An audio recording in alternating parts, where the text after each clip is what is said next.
The decision to use atomic weapons against Japan remains one of the most controversial moments in history. But what led America to take this unprecedented step?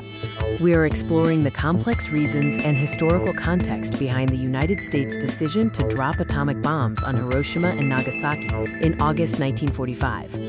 By 1945, the war in Europe had ended, but the fighting in the Pacific against Imperial Japan continued to be brutally fierce and costly. The core question is, why did the U.S. opt for this devastating new weapon rather than continue with conventional warfare or negotiations? The war situation in 1945 was characterized by relentless island-hopping campaigns and an enemy showing no signs of capitulation. Despite massive conventional bombings and overwhelming Allied power, Japan's military leadership remained committed to fighting to the last man, ignoring the Potsdam Declaration for unconditional surrender.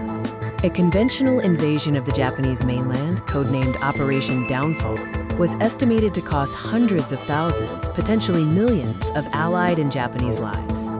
The development of the atomic bomb itself was a massive, secretive undertaking known as the Manhattan Project. Scientists worked feverishly to harness the immense power of nuclear fission, culminating in a weapon of unparalleled destructive capability. President Harry S. Truman faced the ultimate dilemma: use the bomb to force a swift end to the war and save lives potentially lost in an invasion, or risk prolonging the conflict. The decision was made, and the military proceeded with the plan to deploy the newly developed atomic weapons.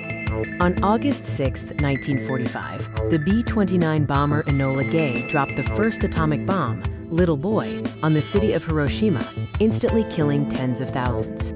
Just 3 days later, as Japan still hesitated to surrender, the second bomb, Fat Man, was dropped on Nagasaki by the bomber Boxcar, leading to further massive casualties.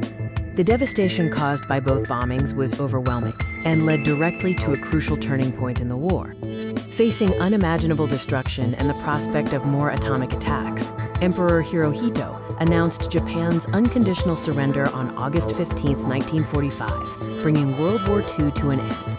The use of the bombs achieved the primary goal of forcing a quick termination of the war, avoiding the long, bloody final phase that an invasion would have entailed.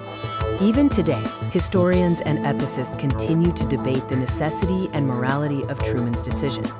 The central argument for the bombings remains that the tragic cost in Japanese lives was ultimately less than the potential casualties from a continued war and invasion. The bombings ushered in the nuclear age, leaving a lasting legacy of ethical questions about weapons of mass destruction and the true cost of war.